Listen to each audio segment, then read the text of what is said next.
Okay. Blessing, your girl is here with another one.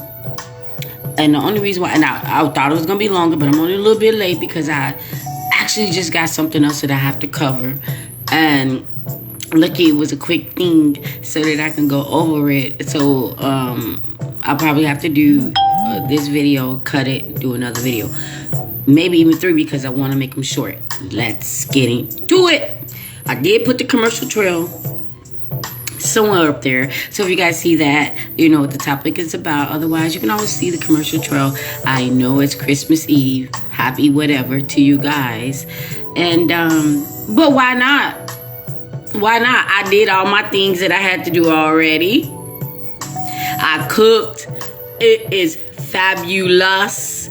And everybody was so pleased, and I got more to do tomorrow, so why not? Let's get into it. So I had to do a redo video on the narc understudy. The narc understudy, the replacement plan. And I'm on the wrong page because I was writing because I was talking to some baby. All right, so the narc understudy, the replacement plan. So what this is about is when you first get with the narc, you're like thinking that they love you, they always want to be around you, they're looking at you with these admiring eyes, and you catch them from now and then where your back is turned and you turn around and maybe be like, oh baby, and they're just staring at you or whatever. And you be like, what you doing? And they'll be like, you'll be like, what you doing? And they'll be like, oh, you're just so beautiful, whatever. So you think, I mean, you could be beautiful, but that's not what they were doing, okay? Especially if it's a gathering with a bunch of people, and 9 times out of 10 it is your people, your friends. So this understudy is where they are studying you. They're studying you, how you behave and how you interact with other people, how you interact with your family and your friends and other people, or at work, or, acquaintances or whatever. And they want to know, why do everyone like you, and what are you doing or what are you saying to make people want to engage with you, and when you're around, why people are so happy and laughing and excited and they're having a great time, why you are always the one to get invited to things. Well, I knew why I was getting invited to things, not just for that, but they wanted me to cook. Know what I said? So they would just be like literally studying you like a script, like every movement you make, even your laugh or your posture or something that you do that they think is super cool or whatever. So they'll be looking at you and you'll just be thinking nothing of it. But what they're really doing is they are studying you so that they can figure out all these things about you that people love, and the things you say and the things you do, so that they can take it on as an understudy and replace you. Now, you're not even out the scene. They just going to replace you, and they're going to make sure when they replace you that you're gone, because what they're going to do, especially if it's your friends, they're going to infiltrate your friends to try to turn them against you, or family, whomever. Those that really know you, those that really love you, don't worry about that. I like that friend. I have friends like that, like this. I like that friend because I'm one of these that if someone tried to say something bogus about them, when they were not around, or or try to talk about them or whatever, first off, I'm going to cut that short. Treatment that fits. I'm going to cut that short, because right there and then, if I know I've been friends with this person for 5, 10 or more years, I know this person. And here's somebody that's coming around that's a new person that's trying to say something about my friend. Look, I'm going to tell y'all about my smart ass mouth. Even though I would not believe them, what I would say out of my smart ass mouth, if they be like, yeah, woo, woo, woo, woo, and I heard them say this about me, my smart ass mouth would be like, well, that don't sound like my friend. But if they said it, they meant it, and there must be some truth to it. So I am not the one you want to talk about. Talk to me about this. Yeah, I said that right. I am not the one that you want to talk to about this. Okay? And then they'll just go running with their tail between their legs because they're like, oh, I couldn't infiltrate that one. And now they're probably going to be spooked because now they're worried about you going back to tell the person, which you should, and end that right then and there. Okay? You got to be careful about them people. I did another video about this. Ooh, God said, don't say that. About this narc. This narc that had so many reasons to be jealous of everybody, especially the women. Always was coming around like, woo-woo said, woo-woo said. And these people this is just something that they never did, never would do. Thank God it never did work, even though I didn't know about narcissism, because I would have checked that person.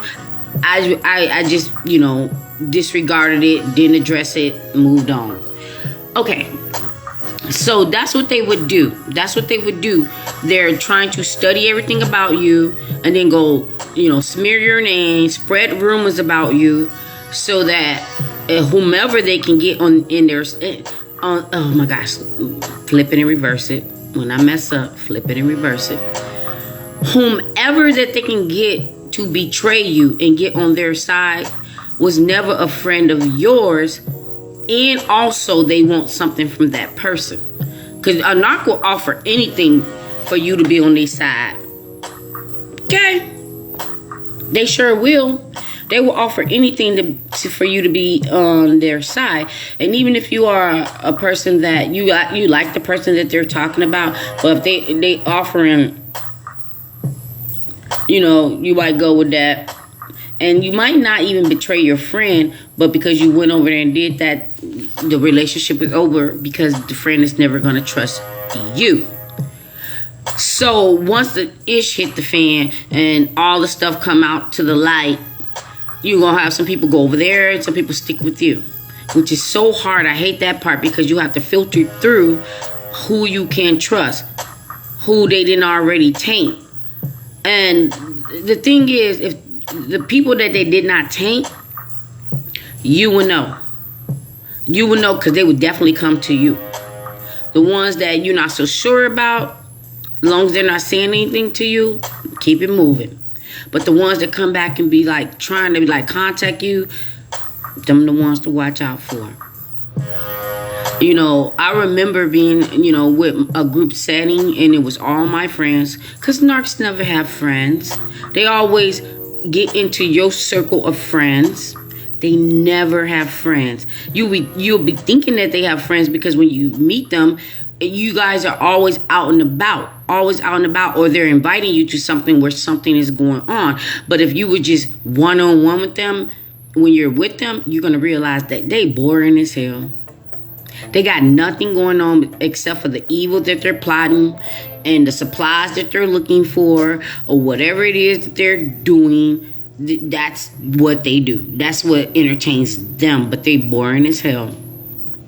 So I remember being on this outing where one of it wasn't my friends, but this was a cool person. It was a friend of one of my friends.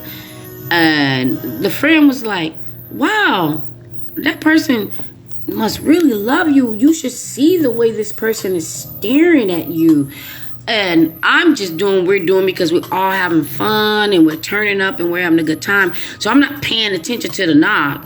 But this person just happened to, see the narc and, observe the narc and was like, wow, this person just stares at you and the look in their eyes, they just really love you. But that person didn't know that this was a narc. That look in the eyes was like, I cannot wait to replace you. I cannot wait to destroy you. I cannot wait to be you. And it does not even matter if you're the opposite sex. Let me tell you, I don't know about the men, I'm gonna tell you about the women. If it's a man that's like this, when I say he want to replace you, he want to replace you in every way, by every means necessary. He really wants to replace you, not just your personality or whatever. He want to be you. He wish he was born you. He wish he was born a girl, because what he really wants is what women wants. Okay? So we're gonna end it right there. They just want to be your understudy to replace you and get rid of you to be you. I know a lot of people discuss this video on their content, but I'm just, doing my analogy about it. But this is what they do. Ain't no love there. They just love to replace you. Okay? Don't trust them at all. You be thinking you're in love, and the whole entire time the relationship that you have with them is just competition. Who gets in a relationship to compete with the person that they're with? You thinking that you're one. You're thinking that you're growing together. But no. Because in their psychotic ass minds, it does not register the way it registers in our normal brains how a relationship goes. So that's why they're going to keep having the same thing happen, expecting a different result.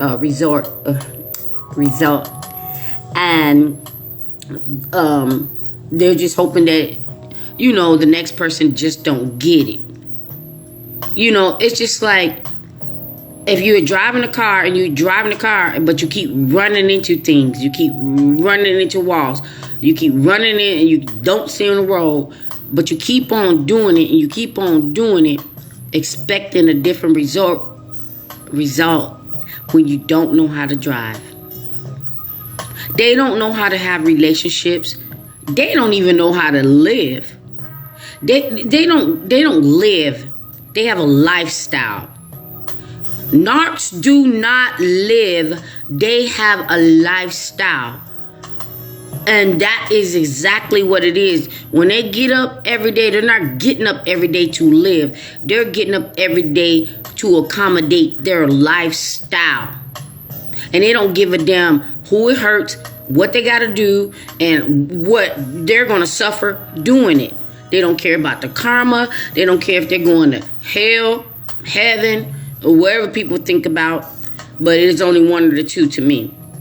And they just live this lifestyle, and they will try to suck you into this lifestyle with them because they want to tear you down from the person that they met, that they want to be, and they want to steal everything from you for themselves so they can go through life pretending to be you and hoping that you can be them. But narcs do not have a life. They have a lifestyle. That's all they do. They get up every day to accommodate their lifestyle, and it is a ritual. They would get up every single day doing the exact same thing, just to different people. Hi, my queen. Happy holidays. I hope you're having a blessed one with them beautiful babies. I really do. I had a great one. I did. I really did. I ended up cooking for my Christmas party and several other people. Ooh, now, look, when I realized that I signed up for it, I was like, bad idea. Because I wanted to do everything from scratch. Bad idea. Lady, I was here with a roller damn pen, and I was like, who great grandma was doing this? And I'm trying to do the dough from scratch to make my apple cobbler, and I'm just like putting all my whole back hurt trying to do the dough until I got to the point I'm like, let me go to YouTube and see how I can do this faster. I made apple cobbler, sweet potato cornbread. I made dressing, but I do my dressing with 3 different types of stuffings. I did my smoked turkey. I did potato salad, spaghetti. I did Caribbean curry chicken with vegetables. I did cake and brownies.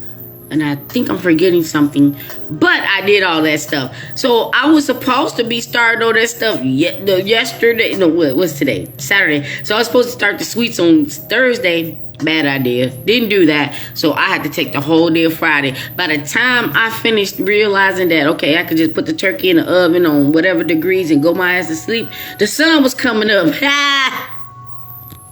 I ain't signed up for that, but they made me feel so good when they was eating my food, and it was just like people were just tasting things. I don't know what the hell, but everybody kept coming back to that sweet potato cornbread, and it was my first time making it. I did, certain things, but similar. But this was the first time I made it like this way, and people be like, "Don't be making stuff for the holiday you ain't never did before." Not me. When you can cook, you can cook. And I'm telling you right now, they were smashing that. I was like, but it's supposed to go with the greens. They ate it up before we even got to the greens. Oh, I made greens. I'm like, I know I'm forgetting something. I did, my queen. I did. I had a really, really, really great Christmas.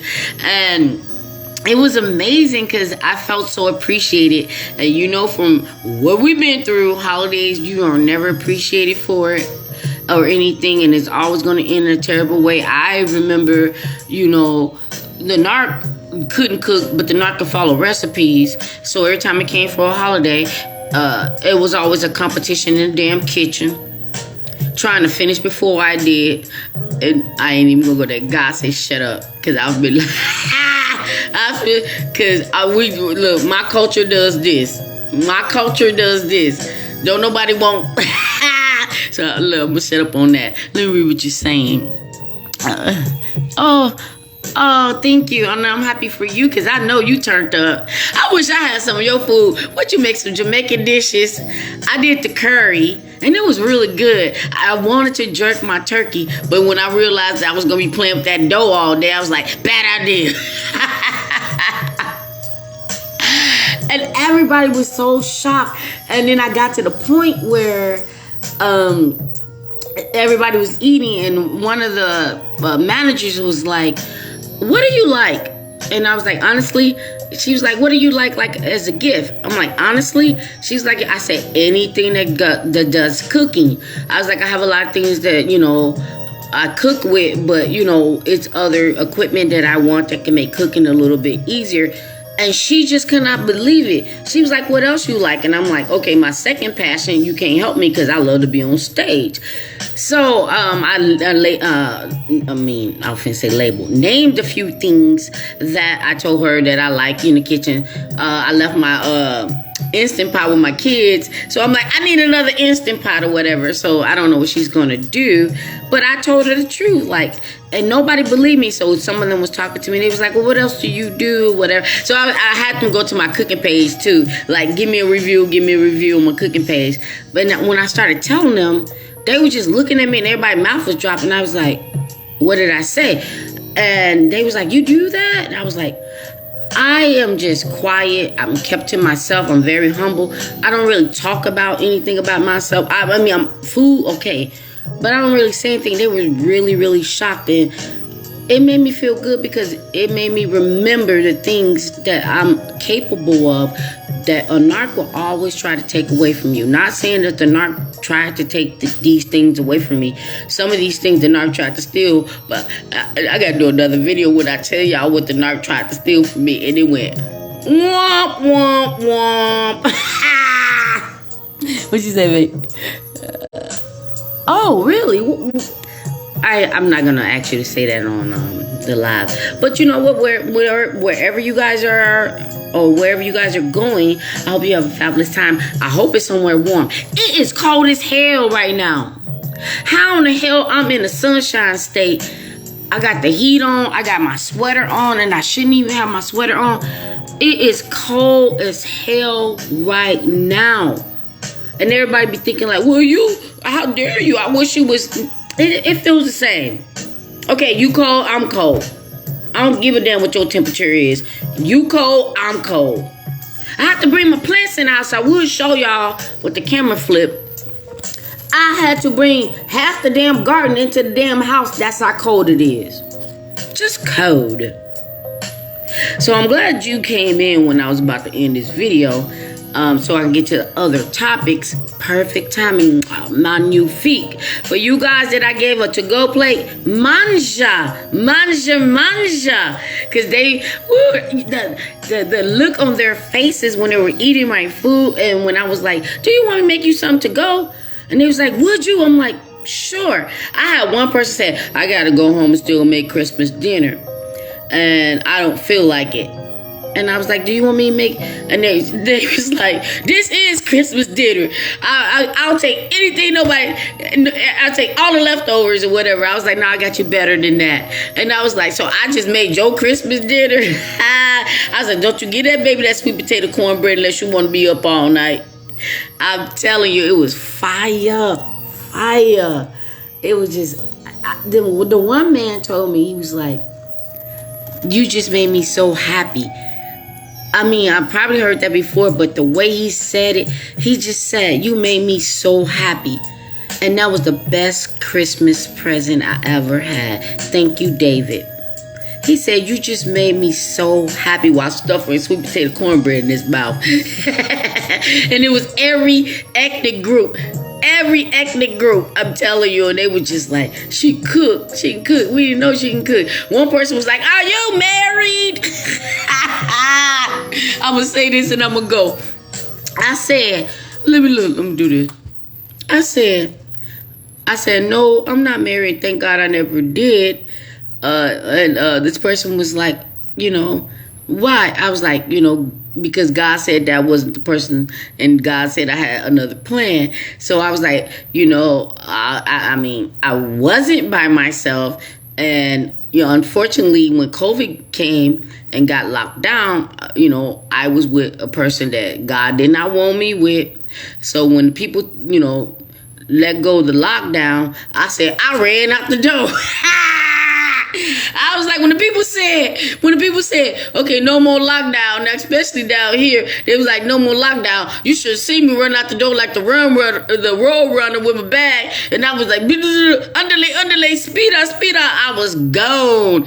And they just started laughing because I'm not gonna get into all my business with certain people, but I just said it because I'm like, how do I answer this question? And I answered it the way I answered it, and it was funny, and they started laughing. And they didn't ask anything else. Because they was like, you can cook this good. Are you married? And I was just like, no.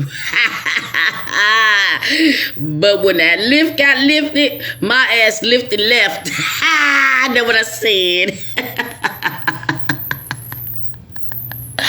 Yeah. Oh, I'm so happy for you. You deserve it, beautiful. I'm going to stitch you. I finally learned how to use it, though. I'm going to stitch you.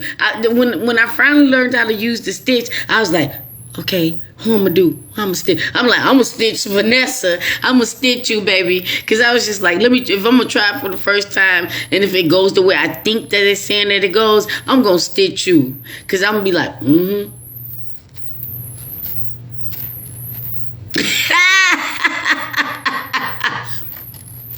No words said from me. I'm a TikTok stitch you, baby. I am. Put some butter on that for me. Eat it up for me. If it's dairy, really eat it up for me because mama can't do it. I love you, girl. God bless you, queen. Oh, and let's put in prayers for Chelly. She's under the weather.